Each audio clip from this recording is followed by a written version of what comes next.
"Yes," said the dealer. "Our windfalls are of various kinds. Some customers are ignorant, and then I touch a dividend on my superior knowledge. Some are dishonest." And here he held up the candle, so that the light fell strongly on his visitor. "And in that case," he continued, "I profit by my virtue." Markheim had but just entered from the daylight streets, and his eyes had not yet grown familiar with the mingled shine and darkness in the shop. At these pointed words, and before the near presence of the flame, he blinked painfully and looked aside. The dealer chuckled. "You come to me on Christmas Day," he resumed, "when you know that I am alone in my house, put up my shutters, and make a point of refusing business. Well, you will have to pay for that. You will have to pay for my loss of time when I should be balancing my books. You will have to pay, besides, for a kind of manner that I remark in you today very strongly. I am the essence of discretion, and ask no awkward questions. But when a customer cannot look me in the eye, he has to pay for it."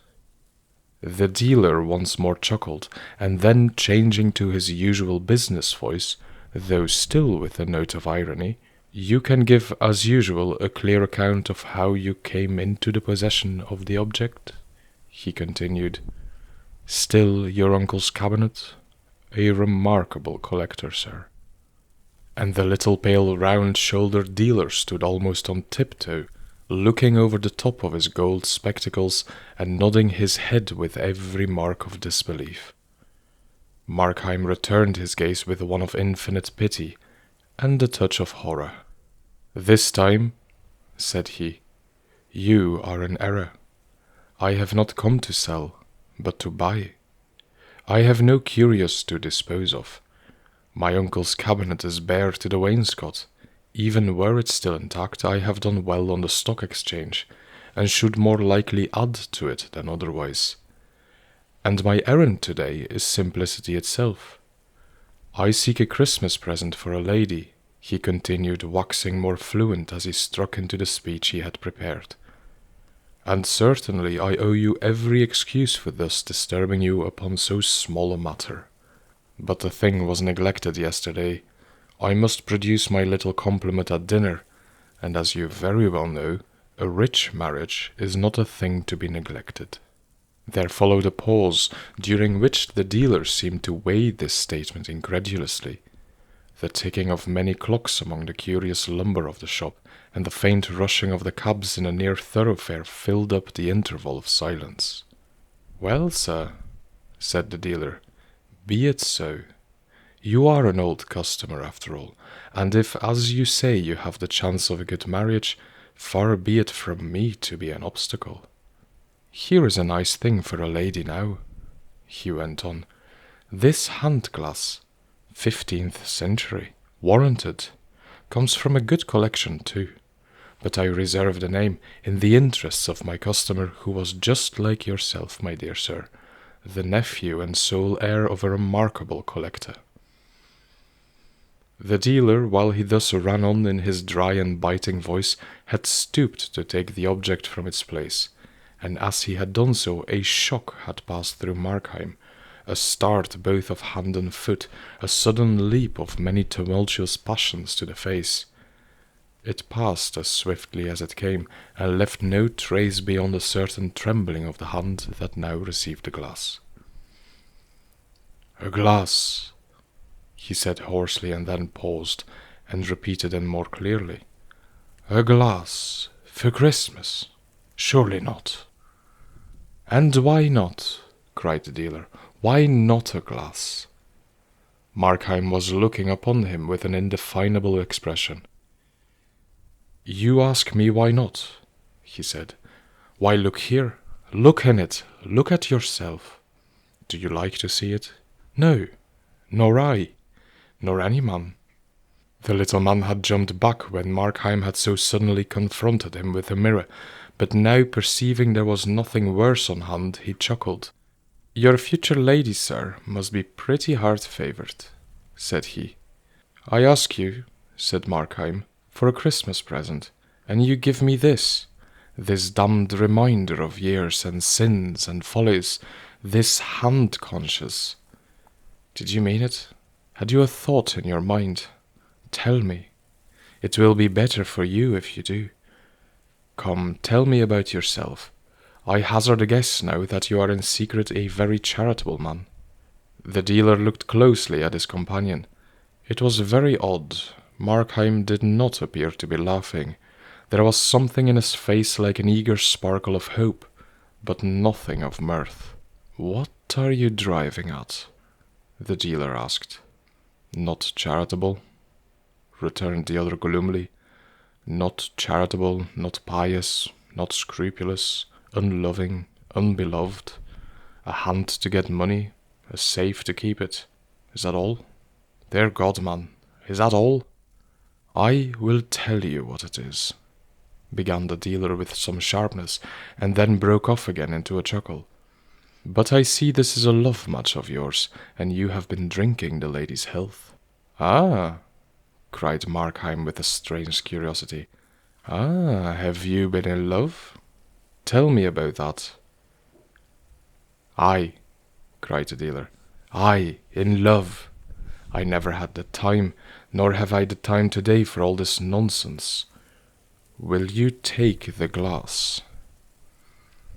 Where is the hurry? Returned Markheim. It is very pleasant to stand here talking, and life is so short and insecure that I would not hurry away from any pleasure. No, not even from so mild a one as this. We should rather cling to what little we can get, like a man at a cliff's edge. Every second is a cliff if you think upon it, a cliff a mile high, high enough if we fall to dash us out of every feature of humanity. Hence it is best to talk pleasantly. Let us talk of each other. Why should we wear this mask? Let us be confidential. Who knows? We might become friends. I have just one word to say to you, said the dealer. Either make your purchase or walk out of my shop. True, said Markheim. Enough fooling. To business. Show me something else. The dealer stooped once more, this time to replace the glass upon the shelf, his thin blond hair falling over his eyes as he did so. Markheim moved a little nearer. With one hand in the pocket of his greatcoat, he drew himself up and filled his lungs. At the same time, many different emotions were depicted together on his face. Terror, horror, and resolve, fascination, and a physical repulsion.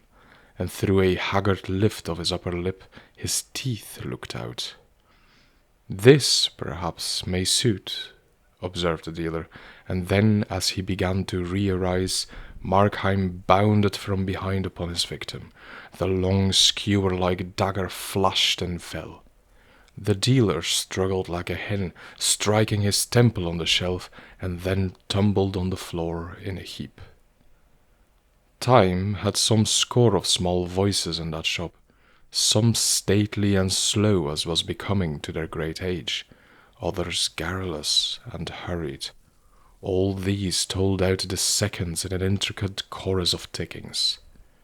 Then the passage of a lad's feet, heavily running on the pavement, broke in upon these smaller voices and startled Markheim into the consciousness of his surroundings.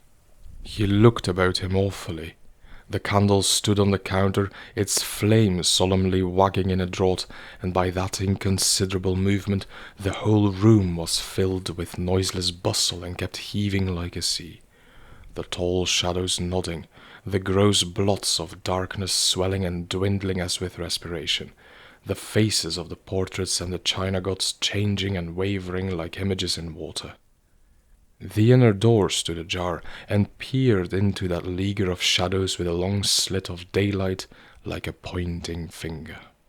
From these fear-stricken rovings, Markheim's eyes returned to the body of his victim, where it lay both humped and sprawling, incredibly small and strangely meaner than in life. In these poor miserly clothes, in that ungainly attitude, the dealer lay like so much sawdust. Markheim had feared to see it, and lo, it was nothing. And yet as he gazed, this bundle of old clothes and pool of blood began to find eloquent voices. There it must lie. There was none to work the cunning hinges or direct the miracle of locomotion. There it must lie till it was found. Found, aye, and then would this dead flesh lift up a cry that would ring over England and fill the world with the echoes of pursuit. Aye, dead or not, this was still the enemy. Time was that when the brains were out, he thought, and the first word struck into his mind. Time, now that the deed was accomplished. Time, which had closed for the victim, had become instant and momentous for the slayer. The thought was yet in his mind, when first one and then another, with every variety of pace and voice, one deep as the bell from a cathedral turret, another ringing on its treble notes the prelude of a waltz, the clocks began to strike the hour of 3 in the afternoon. The sudden outbreak of so many tongues in that dumb chamber staggered him. He began to bestir himself, going to and fro with the candle, beleaguered by moving shadows, and startled to the soul by chance reflections. In many rich mirrors, some of home design, some from Venice or Amsterdam, he saw his face repeated and repeated, as it were an army of spies. His own eyes met and detected him, and the sound of his own steps, lightly as they fell, vexed the surrounding quiet. And still, as he continued to fill his pockets, his mind accused him with a sickening iteration of the 1,000 faults of his design. He should have chosen a more quiet hour. He should have prepared an alibi. He should not have used a knife. He should have been more cautious, and only bound and gagged the dealer, and not killed him. He should have been more bold, and killed the servant also. He should have done all things otherwise. Poignant regrets, weary, incessant toiling of the mind to change what was unchangeable, to plan what was now useless, to be the architect of the irrevocable past. Meanwhile, and behind all this activity, brute terrors like the scurrying of rats in a deserted attic filled the more remote chambers of his brain with riot. The hand of the constable would fall heavy on his shoulder, and his nerves would jerk like a hooked fish, or he beheld in galloping defile the dock, the prison, the gallows, and the black coffin. Terror of the people in the streets sat down before his mind like a besieging army. It was impossible, he thought, but that some rumor of the struggle must have reached their ears and set on edge their curiosity. And now, in all the neighboring houses, he divined them sitting motionless and with uplifted ear, solitary people condemned to spend Christmas dwelling alone on memories of the past. And now, startlingly recalled from that tender exercise, happy family parties struck into silence round a table, the mother still with raised finger, every degree and age and humour, but all by their own hearths, prying and hearkening and weaving the rope that was to hang him. Sometimes it seemed to him he could not move too softly. The clink of the tall Bohemian goblets rang out loudly like a bell, and alarmed by the bigness of the ticking, he was tempted to stop the clocks. And then again, with a swift transition of his terrors, the very silence of the place appeared a source of peril, and a thing to strike and freeze the passer-by, and he would step more boldly and bustle aloud among the contents of the shop, and imitate with elaborate bravado the movements of a busy man at ease in his own house. But he was now so pulled about by different alarms that while one portion of his mind was still alert and cunning, another trembled on the brink of lunacy. One hallucination in particular took a strong hold on his credulity. The neighbor hearkening with white face beside his window, the passer-by arrested by a horrible surmise on the pavement, these could at worst suspect. They could not know. Through the brick walls and shuttered windows only sounds could penetrate, but here, within the house, was he alone? He knew he was.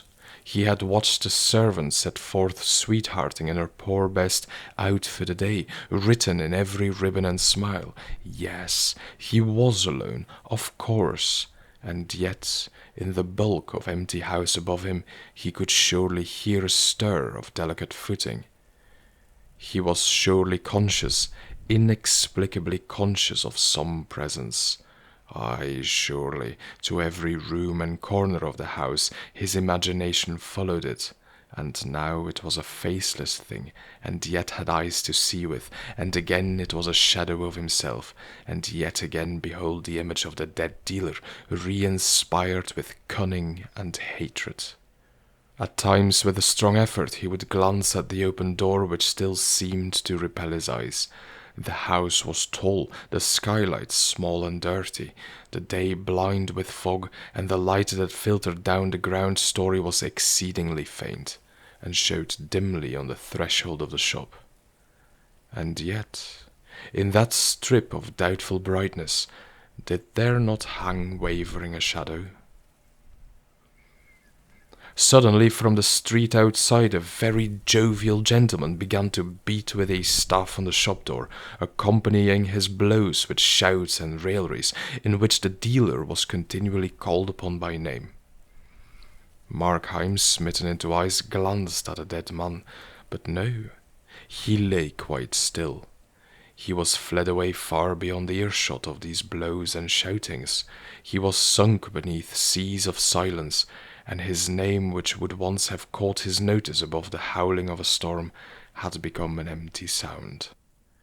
And presently the jovial gentleman desisted from his knocking and departed. Here was a broad hint to hurry what remained to be done, to get forth from this accusing neighborhood, to plunge into a bath of London multitudes, and to reach on the other side of day that haven of safety and apparent innocence, his bed. One visitor had come. At any moment another might follow and be more obstinate. To have done the deed, and yet not to reap the profit, would be too abhorrent a failure. The money, that was now Markheim's concern, and as a means to that, the keys. He glanced over his shoulder at the open door, where the shadow was still lingering and shivering, and with no conscious repugnance of the mind, yet with a tremor of the belly, he drew near the body of his victim. The human character had quite departed. Like a suit half stuffed with bran, the limbs lay scattered, the trunk doubled on the floor, and yet the thing repelled him. Although so dingy and inconsiderable to the eye, he feared it might have more significance to the touch. He took the body by the shoulders and turned it on its back. It was strangely light and supple, and the limbs, as if they had been broken, fell into the oddest postures. The face was robbed of all expression, but it was as pale as wax, and shockingly smeared with blood about one temple. That was, for Markheim, the one displeasing circumstance. It carried him back upon the instant to a certain fair day in a fisher's village. A grey day, a piping wind, a crowd upon the street, the blare of brasses, the booming of drums, the nasal voice of a ballad singer, and a boy, going to and fro, buried overhead in the crowd and divided between interest and fear, until, coming out upon the chief place of concourse, he beheld a booth and a great screen with pictures, dismally designed, garishly coloured. Brownrigg with her apprentice, the Mannings with their murdered guest, Ware in the death grip of Thurtle, and a score besides of famous crimes. The thing was as clear as an illusion. He was once again that little boy. He was looking once again, and with the same sense of physical revolt, at these vile pictures. He was still stunned by the thumping of the drums. A bar of that day's music returned upon his memory, and at that, for the first time, a qualm came over him, a breath of nausea, a sudden weakness of the joints, which he must instantly resist and conquer. He judged it more prudent to confront than to flee from these considerations, looking the more hardily in the dead face, bending his mind to realize the nature and greatness of his crime. So little a while ago that face had moved with every change of sentiment, that pale mouth had spoken, that body had been all on fire with governable energies, and now, and by his act, that piece of life had been arrested, as the horologist with interjected finger arrests the beating of the clock. So he reasoned in vain. He could rise to no more remorseful consciousness. The same heart which had shuddered before the painted effigies of crime looked on its reality unmoved. At best, he felt a gleam of pity for one who had been endowed in vain with all those faculties that can make the world a garden of enchantment, one who had never lived and who was now dead. But of penitence, no, not a tremor. With that, shaking himself clear of these considerations, he found the keys and advanced towards the open door of the shop. Outside it had begun to rain smartly, and the sound of the shower upon the roof had banished silence.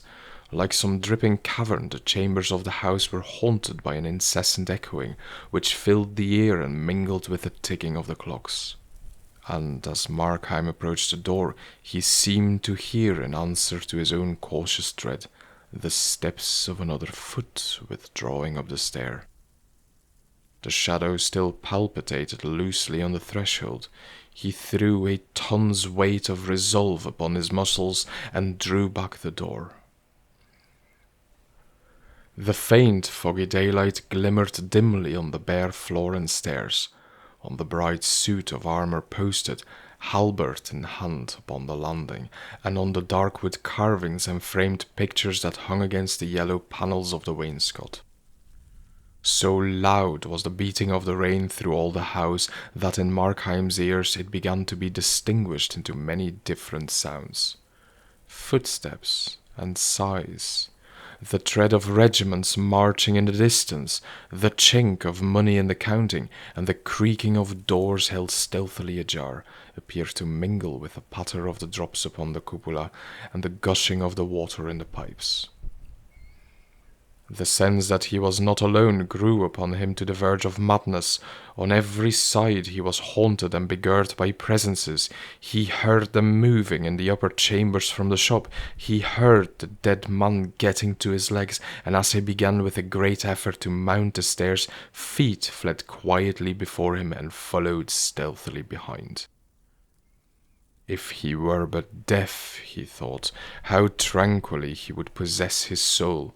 And then again, and hearkening with ever fresh attention, he blessed himself for that unresting sense which held the outposts and stood a trusty sentinel upon his life.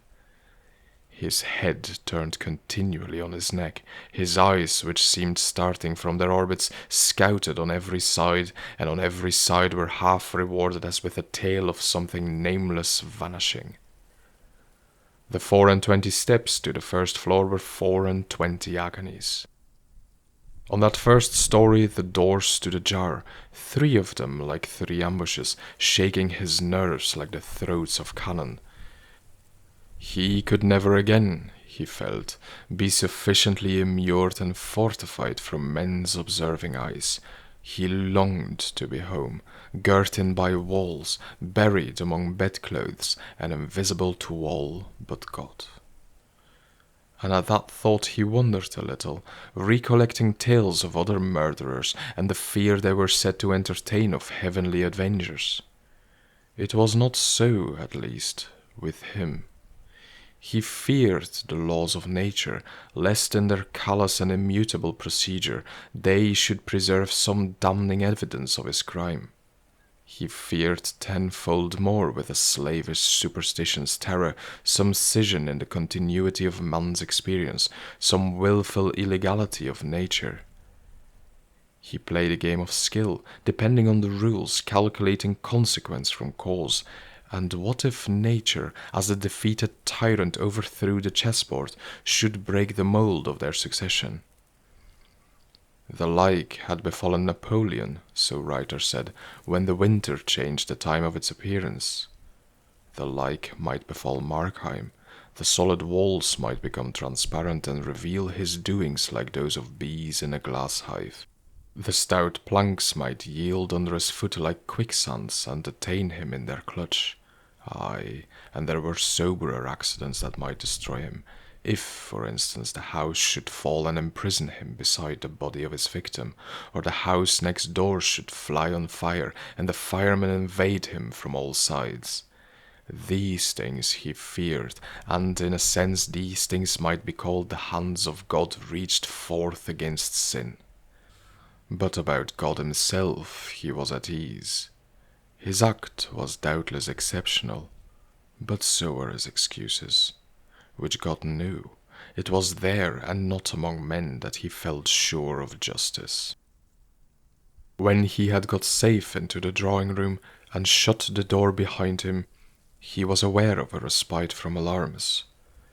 The room was quite dismantled, uncarpeted besides, and strewn with packing cases and incongruous furniture, several great pier glasses in which he beheld himself at various angles like an actor on a stage, many pictures, framed and unframed, standing with their faces to the wall, a fine Sheraton sideboard, a cabinet of marquetry, and a great old bed with tapestry hangings. The windows opened to the floor, but by great good fortune the lower part of the shutters had been closed, and this concealed him from the neighbors. Here, then, Markheim drew in a packing-case before the cabinet and began to search among the keys. It was a long business, for there were many, and it was irksome besides, for, after all, there might be nothing in the cabinet, and time was on the wing. But the closeness of the occupation sobered him. With the tail of his eye he saw the door, even glanced at it from time to time directly, like a besieged commander pleased to verify the good estate of his defences. But in truth, he was at peace. The rain falling in the street sounded natural and pleasant. Presently, on the other side, the notes of a piano were wakened to the music of a hymn, and the voices of many children took up the air and words. How stately, how comfortable was the melody, how fresh the youthful voices! Markheim gave ear to it smilingly as he sorted out the keys, and his mind was thronged with answerable ideas and images. Church-going children and the pealing of the high organ, children afield, bathers by the brookside, ramblers on the brambly common, kite-flyers in the windy and cloud-navigated sky, and then, at another cadence of the hymn, back again to church, and the somnolence of summer Sundays, and the high genteel voice of the parson, which he smiled a little to recall, and the painted Jacobean tombs, and the dim lettering of the 10 Commandments in the chancel. And as he sat thus, at once busy and absent, he was startled to his feet. A flash of ice, a flash of fire, a bursting gush of blood went over him, and then he stood transfixed and thrilling. A step mounted the stairs slowly and steadily, and presently a hand was laid upon the knob, and the lock clicked, and the door opened. Fear held Markheim in a vice. What to expect he knew not, whether the dead man walking, or the official ministers of human justice, or some chance witness blindly stumbling in to consign him to the gallows. But when a face was thrust into the aperture, glanced around the room, looked at him, nodded, and smiled as if in friendly recognition, and then withdrew again, and the door closed behind it, his fear broke loose from his control in a hoarse cry. At the sound of this, the visitant returned. "Did you call me?" he asked pleasantly, and with that he entered the room and closed the door behind him. Markheim stood and gazed at him with all his eyes. Perhaps there was a film upon his side, but the outlines of the newcomer seemed to change and waver like those of the idols in the wavering candlelight of the shop. And at times he thought he knew him, and at times he thought he bore a likeness to himself, and always, like a lump of living terror, there lay in his bosom the conviction that this thing was not of the earth and not of God. And yet the creature had a strange air of the commonplace, as he stood looking on Markheim with a smile, and when he added, "You are looking for the money, I believe." It was in the tones of everyday politeness. Markheim made no answer. "I should warn you," resumed the other, "that the maid has left her sweetheart earlier than usual, and will soon be here. If Mr. Markheim be found in this house, I need not describe to him the consequences." "You know me?" cried the murderer. The visitor smiled. "You have long been a favorite of mine," he said, "and I have long observed and often sought to help you." "What are you?" cried Markheim. "The devil?" "What I may be," returned the other, "cannot affect the service I propose to render you." "It can," cried Markheim. "It does. Be helped by you? No, never. Not by you. You do not know me yet. Thank God, you do not know me." "I know you," replied the visitant with a sort of kind severity or rather firmness. "I know you to the soul." "Know me?" cried Markheim. "Who can do so? My life is but a travesty and slander on myself. I have lived to belie my nature. All men do. All men are better than this disguise that grows about and stifles them. You see each dragged away by life, like one whom bravos have seized and muffled in a cloak. If they had their own control, if you could see their faces, they would be altogether different. They would shine out for heroes and saints. I am worse than most. Myself is moreover late. My excuse is known to me and God. But had I the time, I could disclose myself." "To me?" inquired the visitant. "To you before all," returned the murderer. "I supposed you were intelligent. I thought since you exist you would prove a reader of the heart, and yet you would propose to judge me by my acts. Think of it, my acts. I was born and I have lived in a land of giants. Giants have dragged me by the wrist since I was born out of my mother, the giants of circumstance, and you would judge me by my acts. But can you not look within? Can you not understand that evil is hateful to me? Can you not see within me the clear writing of conscience, never blurred by any wilful sophistry, although too often disregarded? Can you not read me for a thing that surely must be common as humanity, the unwilling sinner?" "All this is very feelingly expressed," was the reply, "but it regards me not. These points of consistency are beyond my province, and I care not in the least by what compulsion you may have been dragged away, so as you are but carried in the right direction. But time flies, the servant delays, looking in the faces of the crowd and at the pictures on the hoardings, but still she keeps moving nearer, and remember, it is as if the gallows itself was striding towards you through the Christmas streets. Shall I help you, I who know all? Shall I tell you where to find the money?" "For what price?" asked Markheim. "I offer you the service for a Christmas gift," returned the other. Markheim could not refrain from smiling with a kind of bitter triumph. "No," said he, "I will take nothing at your hands. If I were dying of thirst and it was your hand that put the pitcher to my lips, I should find the courage to refuse. It may be credulous, but I will do nothing to commit myself to evil." I have no objection to a deathbed repentance, observed the visitant. Because you disbelieve their efficacy, Markheim cried. I do not say so, returned the other, but I look on these things from a different side, and when the life is done my interest falls. The man has lived to serve me, to spread black looks under colour of religion, or to sow tares in the wheat field, as you do, in a course of weak compliance with desire. Now that he draws so near to his deliverance, he can add but one act of service, to repent, to die smiling, and thus to build up in confidence and hope the more timorous of my surviving followers. I am not so hard a master. Try me. Accept my help. Please yourself in life as you have done hitherto.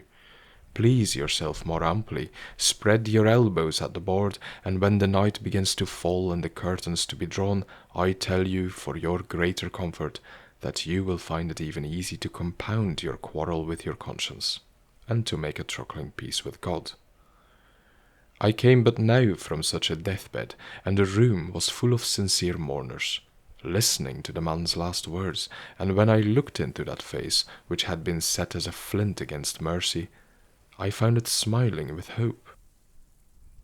And do you then suppose me such a creature? Asked Markheim. Do you think I have no more generous aspirations than to sin, and sin, and sin, and at the last sneak into heaven? My heart rises at the thought. Is this then your experience of mankind, or is it because you find me with red hands that you presume such baseness? And is this crime of murder indeed so impious as to dry up the very springs of good? Murder is to me no special category, replied the other. All sins are murder, even as all life is war. I behold your race like starving mariners on a raft, plucking crusts out of the hands of famine and feeding on each other's lives. I follow sins beyond the moment of their acting. I find in all that the last consequence is death, and to my eyes the pretty maid who thwarts her mother with such taking graces on a question of a ball drips no less visibly with human gore than such a murderer as yourself. Do I say that I follow sins? I follow virtues also. They differ not by the thickness of a nail. They are both scythes for the reaping angel of death. Evil, for which I live, consists not in action, but in character. The bad man is dear to me, not the bad act, whose fruits, if we could follow them far enough down the hurtling cataract of the ages, might yet be found more blessed than those of the rarest virtues. And it is not because you have killed a dealer, but because you are Markheim, that I offer to forward your escape. I will lay my heart open to you, answered Markheim. This crime on which you find me is my last. On my way to it I have learned many lessons. Itself is a lesson, a momentous lesson. Hitherto I have been driven with revolt to what I would not. I was a bond-slave to poverty, driven and scourged. There are robust virtues that can stand in these temptations. Mine was not so. I had a thirst of pleasure. But today, and out of this deed, I pluck both warnings and riches, both the power and a fresh resolve to be myself. I become in all things a free actor in the world. I begin to see myself all changed, these hands the agents of good, this heart at peace. Something comes over me out of the past, something of what I have dreamed on Sabbath evenings to the sound of the church organ, of what I forecast when I shed tears over noble books, or talked, an innocent child, with my mother.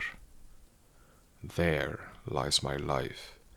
I have wandered a few years, but now I see once more my city of destination.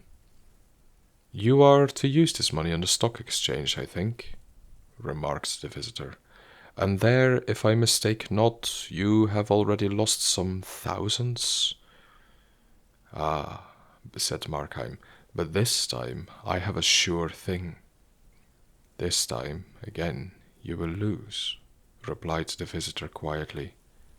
Ah, but I keep back the half, cried Markheim. That also you will lose, said the other. The sweat started upon Markheim's brow. Well then, what matter? He exclaimed. Say it be lost, say I am plunged again in poverty. Shall one part of me, and that the worse, continue until the end to override the better? Evil and good run strong in me, hailing me both ways. I do not love the one thing, I love all. I can conceive great deeds, renunciations, martyrdoms, and though I be fallen to such a crime as murder, pity is no stranger to my thoughts. I pity the poor. Who knows their trials better than myself?